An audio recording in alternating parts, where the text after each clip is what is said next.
right, well, I'm super pleased to be announcing our next speaker. Scott Aaronson is professor of computer science at the University of Texas at Austin. He's well known for his research in quantum computation and computational complexity, and even more, I believe, for his well-known blog. So we're honored to have you, Scott. The floor is yours. Thank you so much, Charles. It's an honor for me to be invited here, especially as neither a physicist nor a philosopher, but a computer scientist. So I want to tell you about some joint work with Yossi Atiyah, who was my former postdoc, as well as Leonard Susskind in the past year. Just a second, I'm trying to scroll. Here we go. Yes, and there they are. So the background to this work is that for the past decade, a bunch of physicists, not just Susskind, but also John Preskill, Brian Swingle, Daniel Harlow, and so forth, have been trying to think about the black hole information loss problem, the ADS-CFT correspondence, and more generally, problems of quantum gravity using the language of qubits and quantum circuits and even computational complexity. So often, when they do this, they are forced to consider wildly non-local changes of basis. So, for example, from the qubits that would encode the Hawking radiation, that's exited a black hole to the black hole interior, which they would treat as just, a dual description of the information that is in the Hawking radiation, or just as a change of basis. Or they would also consider superpositions of different space-time geometries. So, for example, quantum states, where in ADS-CFT, where there is some component where a black hole is formed and another component where a black hole has not formed. Okay, and a reason why people at this workshop might be interested is that when you do either of these things, it is extremely hard to avoid the question of Everettianism. Much harder than it is normally, right? I mean, nothing that's being talked about here seems to make sense if there is not a wave function of the universe, or if observers are not part of that wave function. Okay, so it forces the sort of a revisiting of a lot of foundational issues in quantum mechanics, that this part of the physics community may have wanted to avoid for as long as it could. Now, central to these investigations of quantum gravity from the point of view of quantum information has been the following distance metric on n qubit, let's say, quantum pure states. Okay, so it's called the relative circuit complexity.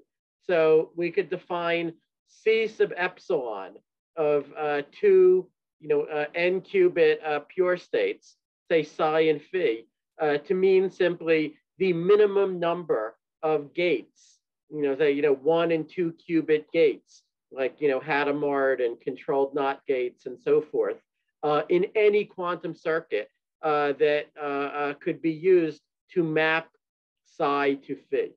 Okay, in practice, we would typically study such measures, allowing a reasonable amount of imprecision. So we would say the epsilon smooth version of this metric, C sub epsilon is the minimum number of gates needed in any circuit that maps psi to some state that is epsilon close to phi, say in Euclidean distance. Okay, you can check that this is a metric, it's symmetric, it satisfies the triangle inequality, and so forth. And for any two n qubit states, this measure will range from a minimum of 0, if and only if the states are equal, up to a maximum of about 2 to the n. Okay, if the states are, let's say, just completely random, or completely unrelated to each other, right? That there's always a circuit of size 2 to the n But that would be sort of the generic case for random states. Okay, now just to build some intuition about this metric, it is wildly different from the usual distance metric on Hilbert space, or from inner products. So, for example, consider the old, n qubits that are all in the 0 state versus, the same thing, but where I flip the last qubit to a 1. Okay, those two states are very close in the complexity metric, right? Only I can just use one gate, a single one Z gate on the last qubit to get from one to the other. Yet as quantum states, they are orthogonal. They could not be further apart. Okay, conversely, consider a Haar random state of n qubits, meaning I'll just, I pick a random unit vector in 2 to the n dimensional complex vector space. And now let's consider the all 0 state versus, a state that is mostly all 0, but has a little component, like a 1% component of that Haar random state. Okay, these states are pretty close in inner product, right? And yet, in the complexity metric, they are exponentially far from one another. Okay, you need something like 2 to the n gates to get from one to the other, where n is the number of qubits, with overwhelming probability over the choice of z, and for a small enough error tolerance epsilon. Okay, so what happened was so Susskind has gotten into the habit of sort of using me as a computer science consultant. I don't really know anything about quantum gravity or certainly string theory, and he knows that. But when he has a question that I can understand that just involves proving something about quantum circuits, then he tends to try to nerd snipe me, I guess, or challenge me to answer it. So here was a challenge that he gave me. He said, given let's say that we have 2 orthogonal states of V and W, okay, which we'll think of as very large macroscopic quantum states. The example that he cared about was 2 different geometries in quantum gravity, like, one containing a black hole and the other not. But, as I sort of immediately realized, the question is much more general, is interesting in settings, even, having nothing to do with quantum gravity. So he asked, can we give a complexity criterion for when it is hard or easy to distinguish, let's say, an equal superposition of these 2 states, V and W, from an incoherent mixture of the 2. So from, just having V and W with equal probabilities. And he made a very concrete conjecture about it. He said, I think, the circuit complexity of this distinguishing task should just be characterized by the relative circuit complexity between the 2 states, V and W, right? If it's easy to get from V to W by a circuit, then there should also be a small circuit to distinguish V plus W from an incoherent mixture of the 2, and conversely, right? And and so then once this question was posed, there was sort of I had no choice but to try to answer it. And that was the origin of this paper. So long story short, what we found is Susskind's conjecture is not quite true. And in fact, we can give explicit counterexamples to it. And I will show you that later. But something very closely related is true. Okay, so it turns out that the complexity of detecting macroscopic coherence, or sort of detecting the interference in a superposition of 2 equal superposition, say of 2 states V and W, can be characterized, at least up to a factor of 2 in the number of gates, by a measure that's closely related to the relative complexity that we call the swap complexity. Okay, and the swap complexity is defined like this. So we could say, S sub epsilon of V and W is just the number of gates in the smallest quantum circuit, C, that satisfies this inequality here. Okay, so where the half the absolute value of VCW plus WCV is at least 1 minus epsilon. Okay, so what does that mean in words? It means, we are looking for the smallest possible circuit C that maps V to W and that also maps W to V. Okay, so the same circuit has to do both of those things. And furthermore, it has to do them with no relative phase. Okay, so, it maps V to W. It can't map W to minus V. Okay, it has to map W to V. Okay, that might sound like a technicality, as we're going to see, that is actually important. Okay, but if you find the smallest such circuit that can sort of swap the two quantum states, V and W, then you've, up to a factor of 2, you've also found the smallest quantum circuit that can detect interference if V and W have been placed in superposition. Okay, so, as a very simple observation, we might as well focus on the problem of distinguishing two different superpositions, like let's say V plus W over root 2 from V minus W over root 2. Okay, that problem is essentially equivalent to the problem of distinguishing either of those two states from, an equal mixture of V and W, which after all is also just an equal mixture of V plus W and of V minus W, right? Scott, if I may ask, are you assuming that V and W are orthogonal here? Because yes, if not, these things are not. We are assuming. Yeah, yes, we are assuming that. Otherwise, these wouldn't even be normalized states. That was my point. Okay. Yes. Yeah, and I did mention that, but thank you. I should mention that again. Okay. So how do we prove this connection between swapping and distinguishing? Well, once you've formulated the question, I felt like, I was kind of like Lenny's grad student or something, right? I mean, the proofs, I could just assign as a homework exercise or something, but, just to show you, all right, suppose that we have a small circuit for distinguishing the two states, let's say psi, which is V plus W over root 2, from phi, which is V minus W over root 2. Okay, then we want to show that we also have a small circuit to swap V with W. Okay, so what is that circuit? Well, let's notice that we can write V as psi plus phi, and we can write W as psi minus phi, right? This is just, rewriting those equations. Okay, and so now let's suppose that we've got a circuit C that is able to distinguish psi from phi. Well, what does that mean? Well, suppose, for example, it maps psi to some quantum state that is 0, tensor sum garbage that we don't care about, and it maps phi to 1, tensor sum maybe different garbage that we don't care about.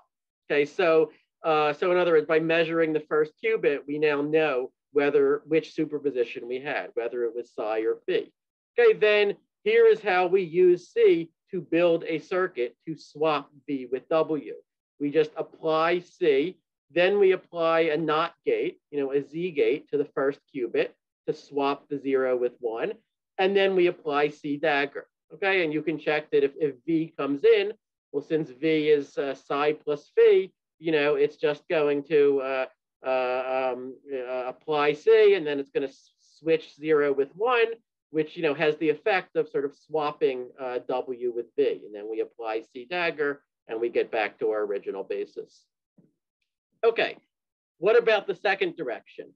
If we had a small quantum circuit for swapping two states V and W, why does that mean that we also have a small quantum circuit to distinguish V plus W from V minus W, to be able to sort of measure the phase in an equal superposition of V and W?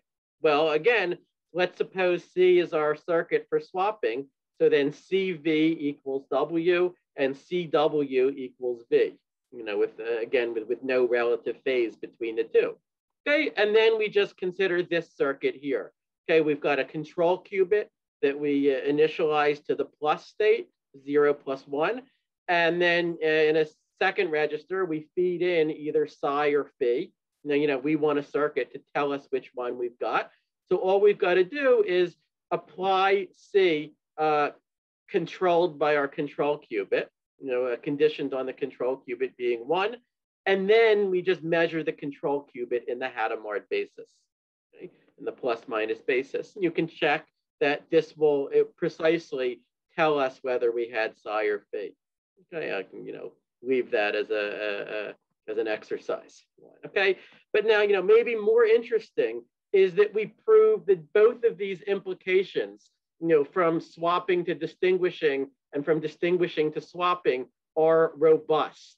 Okay, so it's not just sort of the sort of exact ability to do one that implies the exact ability to do the other, but we can actually quantify if you can approximately do one, then how well can you approximately do the other? Okay, so here's what turns out to be the right formula. So here's a first theorem. Okay, suppose that we have a quantum circuit C. So a small circuit, imagine, with a small number of gates, such that UCV is equal to A and VCU is equal to B. Okay, so in other words, the transition amplitudes for mapping the state U to V and for mapping the state V to U are A and B respectively, right? So the closer A and B are to 1, sort of, the better of a swapper this C would be. Okay, then we show that by using C,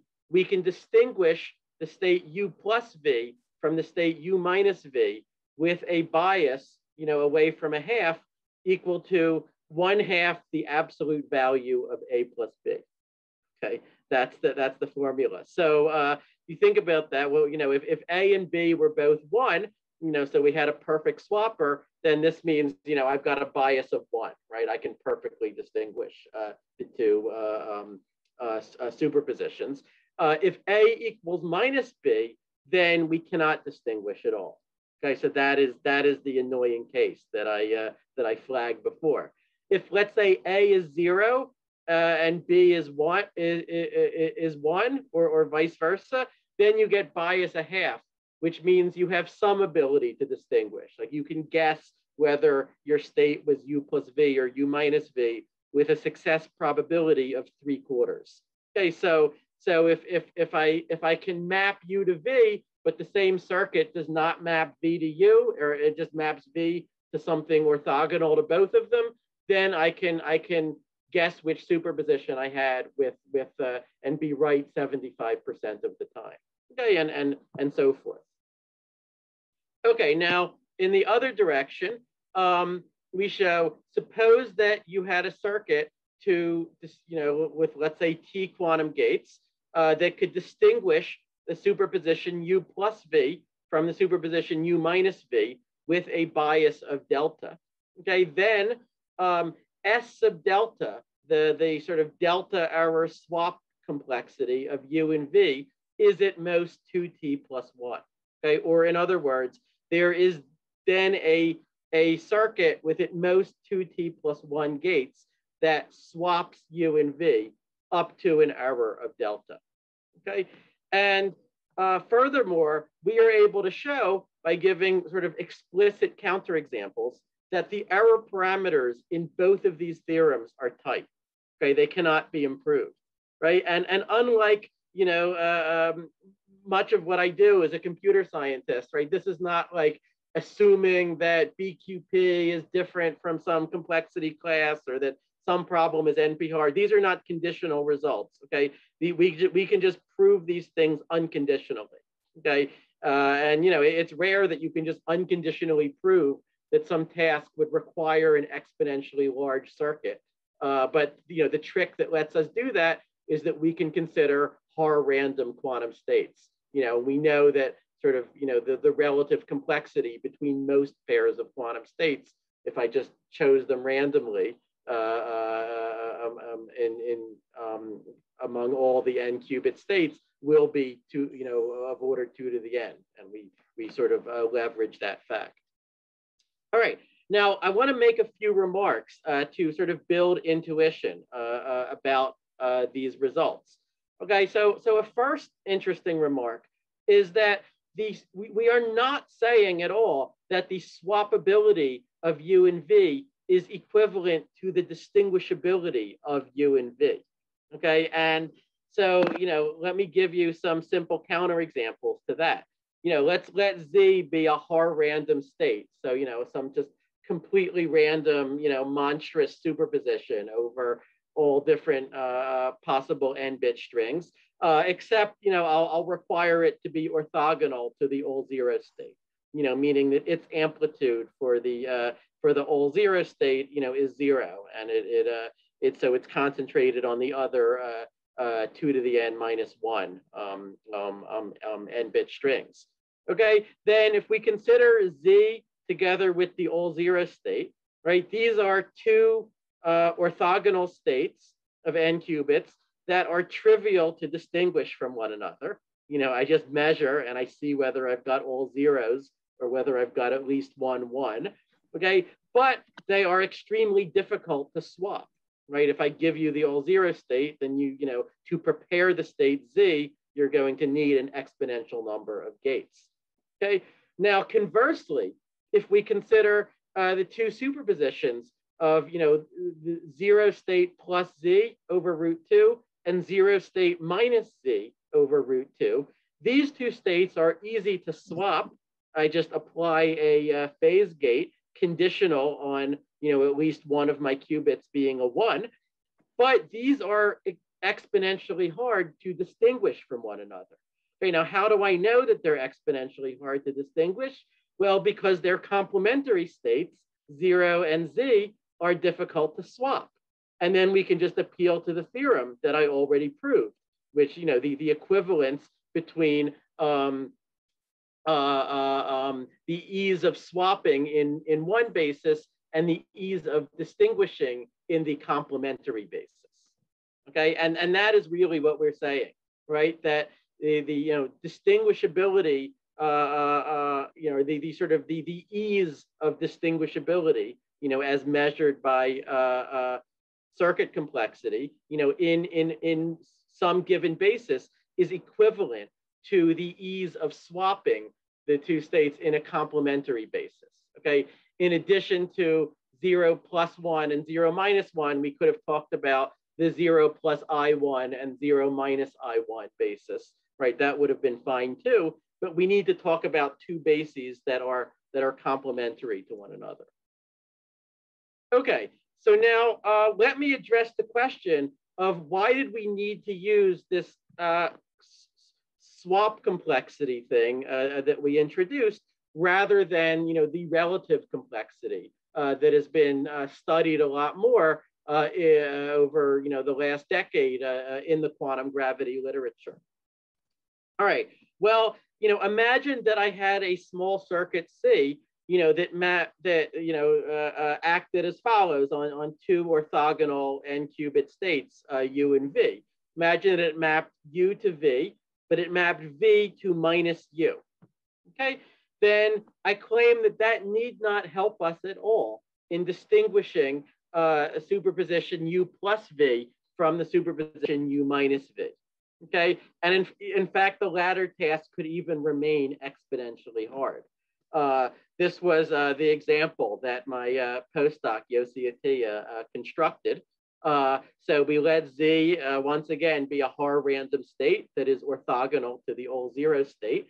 And then we consider two states like 0Z plus 1 all zeros and I0Z minus I1 all zeros. And we can show that these states, it is easy to design a circuit that maps U to V and V to minus U. It is exponentially hard to design a circuit that maps U to V and V to U with no relative phase. Okay, or equivalently, you need exponentially many gates if you want to distinguish U plus V from U minus V. Okay, Now, the phenomenon that I'm talking about with this minus one phase, it would not happen in a situation like Schrödinger's cat. Okay, so if U was a live cat and V was a dead cat, then it is, it would be easy to apply some operators that to just check whether the cat was alive or dead, and let's say just apply a -1 correction phase if it's dead, right? But it could happen for U's and V's that are hard to distinguish from one another. This observation, I thank Ed Witten for, which, we should not have needed him for such a thing. But okay, but now let me move on to why should, that was the technical part of the talk, but, why should any of you care about any of this? Or, why am I talking about this at an Everett conference? Okay, well, the first thing I want to say is that, we have all been fed misinformation about Schrödinger's cat, or maybe I should speak for myself. At least, I was fed misinformation about it.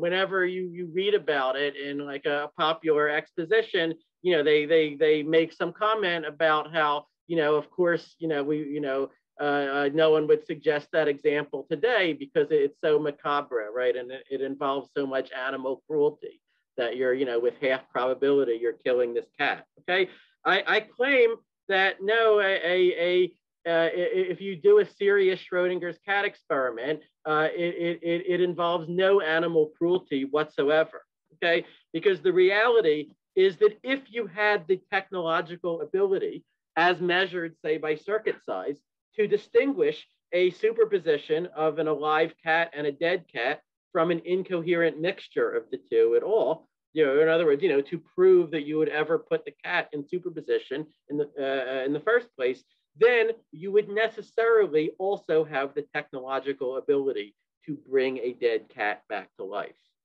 Okay, that's just a simple application of the results that I showed you. Okay, or to state it in computer science terms, we could say that doing the Schrödinger's cat experiment is a necromancy-hard problem. Okay, right? It is at least as hard as doing necromancy, in the formal sense that one can give a reduction from the one task to the other.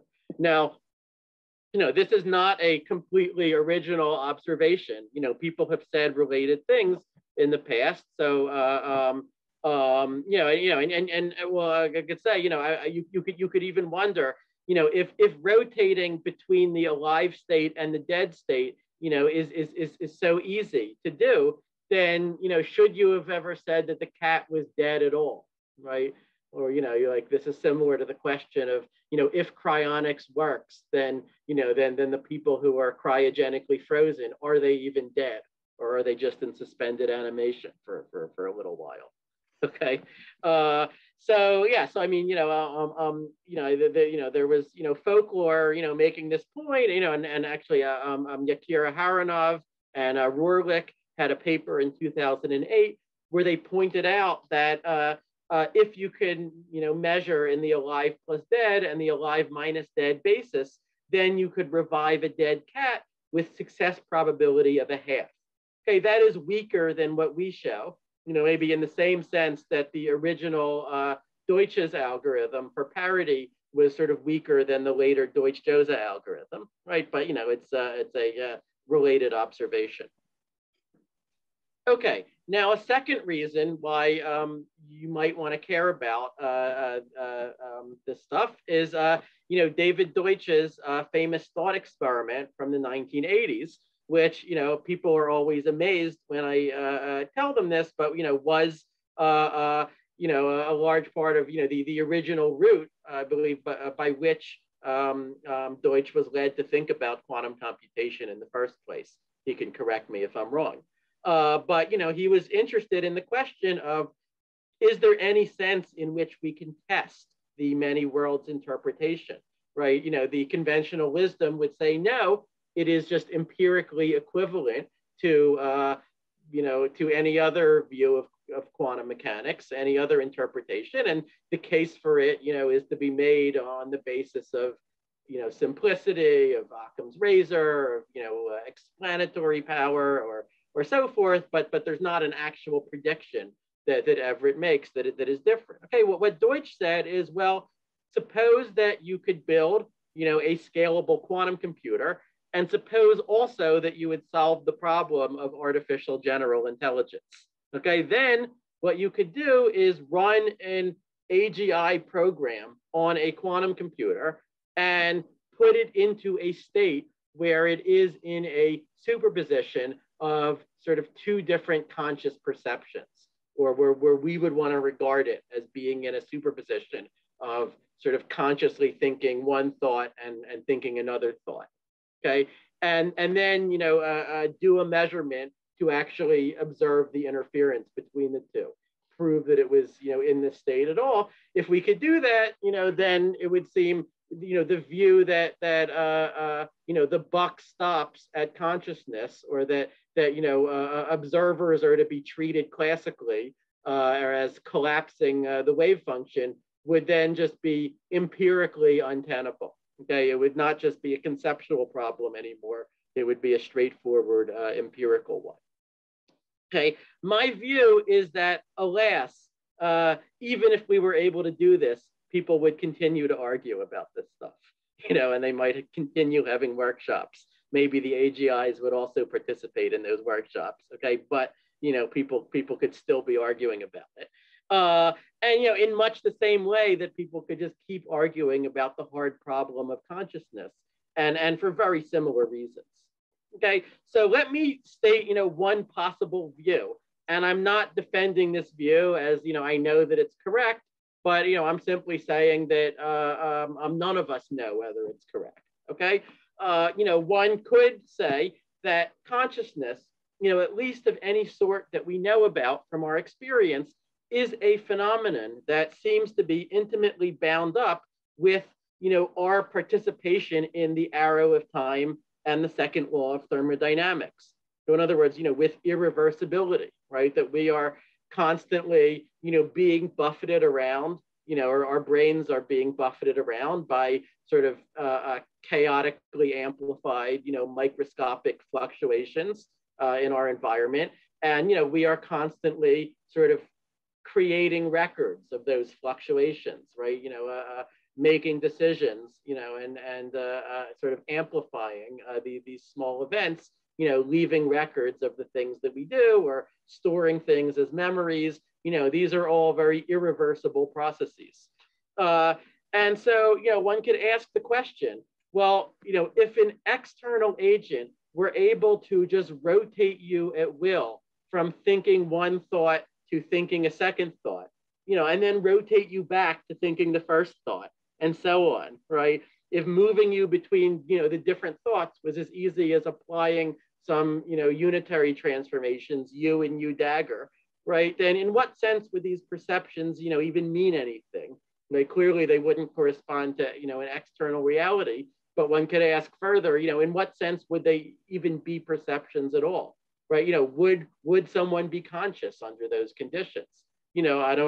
I don't know that any of us have the experience to be able to say.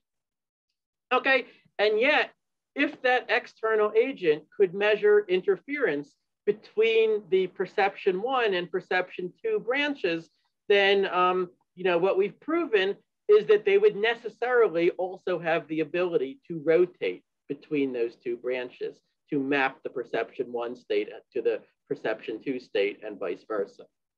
Okay, so for more about this perspective that maybe our experience or consciousness or free will are somehow tied up with irreversibility, I tried to explore that in this long essay that I wrote 8 years ago, which was called "The Ghost in the Quantum Turing Machine."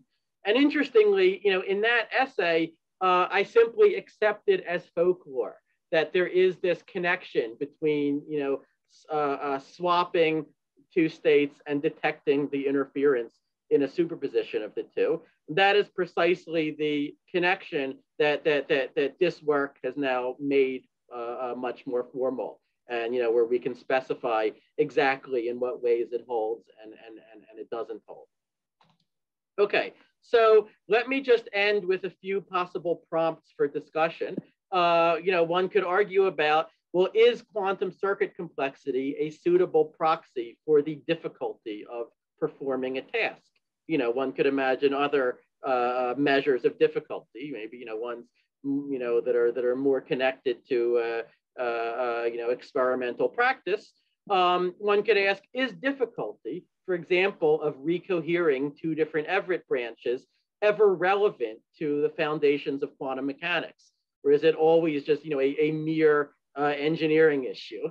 But, if it's not relevant, well, then what is the better criterion that we ought to use for when two Everett branches are sufficiently far apart from each other that, we should ascribe, an independent existence of some kind to them? Does the Everett interpretation require it to be possible, at least in principle, to recohere two different mental states of a conscious being, right? Or could you have just a more metaphysical Everettianism where you said, yes, all of the branches exist, even though I believe that, these different branches could not be recombined even in principle, even with an arbitrarily advanced technology? And then finally, is there anything else that we or I could try to prove that might bear on any of these questions? All right, so that's all I had. Thanks for listening, and happy to discuss. Thank you very much, Scott, for your talk.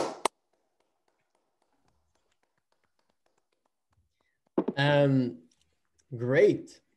We have 11 minutes for discussions, and then obviously it will go on into more private rooms. I've got some hands raised by David. David, would you like to ask your question? Sure. I think this falls in. Well, first of all, yes, you're right about the psychological origin of those two different bits of work. I think this is in your category 1 of issues, namely, well, I don't know anything about ADS-CFT, so I was just wondering whether Susskind's question to you referred to an actual correspondence between network complexity and physical difficulty, whether in this projected place that mirrors space, something like computations are a natural thing. Yeah. So I can say that I have wondered about that a lot myself. I have often challenged him on this point, right? That as much as it would flatter my pride for let me use your term, David, of network complexity rather than circuit complexity. But as much as it would flatter me for network complexity to play such a fundamental role in physics, I'm kind of skeptical about it, right? I mean, for one thing, there are all sorts of seemingly arbitrary choices that we need to make. What set of gates do we allow? Well, that will only affect things up to a small factor, but still, do we allow ancilla qubits or not? How many ancilla qubits and so forth, right? How does, and more fundamentally, you could ask, how do the laws of physics know or care about, what is the smallest network to apply a certain unitary transformation, right? What if there is a small network, but only because of some crazy algorithm, involving algebraic geometry or something, right? Why should physics know about this? And I think, the view that I've come to, which is different from Susskind's view, but I'll tell you my personal view, is that network complexity is simply the best proxy that anyone has been able to come up with so far for whatever is fundamental quantity is relevant here, does show up, right? So the thing that sort of led them to think about network complexity in the first place was looking at situations in ADS-CFT where you have, let's say, something geometric happening in the bulk space-time. So you have, let's say, a wormhole between two regions, and then what's called this thermofield double state. And then GR predicts that this wormhole is going to just get longer and longer without limit. right? It will be a non-traversable wormhole. Then you look at what is happening in the dual situation on the ADS boundary, and what you find is that there's just some Hamiltonian that is getting applied, in this conformal field theory that is making the state more and more scrambled up. Okay, and Susskind's point of departure was that if you look at the sort of typical physics quantities, like K-point correlation functions and so forth, or even entropies, right? They all saturate after a very short time, right? Basically, your state just becomes a giant jumbled mess, right? That these quantities can no longer distinguish from just a completely random point in the Hilbert space. And yet, we know that something must still be happening. And the reason we know that is that on the ADS side, the wormhole is continuing to get longer and longer. And so then Susskind asked the question, well, what is it on the CFT side that is continuing to increase? And he said, well, if we looked at how hard it was to create the quantum state, it is getting hard. It seems to be getting harder and harder because we have to recapitulate more and more time evolution, in any network that would prepare that quantum state, at least, until you get all the way up to the maximum of 2 to the n, which doesn't happen for an exponential amount of time. Okay, and then they did a bunch of more detailed tests where, amazingly, I think this network complexity just continued being a good proxy for, whatever would seem to be happening on the ADS side. And so that led to this, what's now called the complexity equals volume conjecture in this field. Now, I'm still skeptical that complexity is really the thing that is kind of dual to, the volume of the wormhole. I think that it's just the best stand-in for possibly some much more complicated thing that we don't know yet. But, I am unable to think of any better stand-in. Yeah, very good. Thank you. Sure. I also think it's extremely plausible that it's a good proxy, that once we understand everything, there will be exceptions. Yes. Thanks. Charlie, would you like to ask your question? Yes, this is really almost continues the same one, because when you say difficulty or time to get from one place to the other or amount of computation, it's speaking of computational complexity as opposed to information or Kolmogorov complexity. Yes. And yet gate complexity is a slightly, to me, unpleasant mixture of the two, because even if you have a discrete finite set of gates, you still have the question of what order you're putting them together in, which is there a cleaned up version of gate complexity, which is a purely dynamic complexity measure that you should be using instead? Well, I think the closest thing to what you're asking for would simply be Turing machine complexity, right? Or, the running time of the best Turing machine to map one to the other. But, I think this is just a question of whether we're in a uniform or a non-uniform setting of complexity theory, right? So, if we're in a uniform setting, then we ask for a single algorithm that works for, any input size n, right? Or in this case, states of any number of qubits. I was when doing this work, we were thinking in the non-uniform setting, right? Where you just first fix n, and then you think about, the smallest circuit, the smallest number of gates. And I think circuit complexity really is the appropriate measure of complexity for that setting. I mean, you're right that it does sort of munge together computational complexity with Kolmogorov complexity, and that you can think of for example, a circuit for a Boolean function as, a succinct description of that Boolean function. I'm not sure if that's a bad feature of circuit complexity or if it's merely an interesting feature, but yes, it does do that. But for physical questions, you ought to know which you're talking about.